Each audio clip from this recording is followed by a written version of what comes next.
Polling రోజున EVM ధ్వంసం చేసిన కేసులో మాచర్ల మాజీ ఎమ్మెల్యే పిన్నెల్లి రామకృష్ణారెడ్డిని పోలీసులు అరెస్ట్ చేశారు.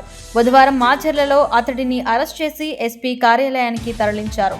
అంతకుముందు ఏపీ హైకోర్టులో పిన్నెల్లి బెయిల్ పిటిషన్లపై వాదనలు జరగగా కోర్టు బెయిల్ పిటిషన్ను రద్దు చేసింది. కోర్టు నుంచి ఆదేశాలు రావడంతో పోలీసులు వెంటనే మాజీ ఎమ్మెల్యేను అరెస్ట్ చేశారు.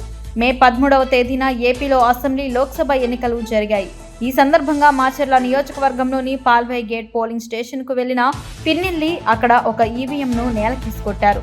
ఈ వీడియో ఫుటేజ్ బయటకు రావడంతో ఇది కాస్త వైరల్ కావడంతో ఎలక్షన్ కమిషన్ సీరియస్గా తీసుకుంది. ఎమ్మెల్యే పిన్నెల్లితో పాటుగా అతని అనుచరులను అరెస్ట్ చేయాలని కేంద్ర ఎన్నికల సంఘం ఆదేశించింది.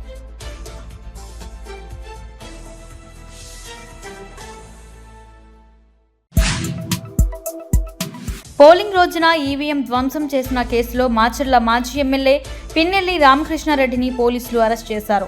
బుధవారం మాచర్లలో అతడిని అరెస్ట్ చేసి ఎస్పీ కార్యాలయానికి తరలించారు. అంతకుముందు ఏపీ హైకోర్టులో పిన్నెల్లి బెయిల్ పిటిషన్లపై వాదనలు జరగగా కోర్టు బెయిల్ పిటిషన్ను రద్దు చేసింది. కోర్టు నుంచి ఆదేశాలు రావడంతో పోలీసులు వెంటనే మాజీ ఎమ్మెల్యేను అరెస్ట్ చేశారు. మే 13వ తేదీన ఏపీలో అసెంబ్లీ, లోక్సభ ఎన్నికలు జరిగాయి. ఈ సందర్భంగా మాచర్ల నియోజకవర్గంలోని పాల్వై గేట్ పోలింగ్ స్టేషన్కు వెళ్లిన పిన్నెల్లి అక్కడ ఒక ఈవీఎంను నేలకీసుకొట్టారు. ఈ వీడియో ఫుటేజ్ బయటకు రావడంతో ఇది కాస్త వైరల్ కావడంతో ఎలక్షన్ కమిషన్ సీరియస్గా తీసుకుంది.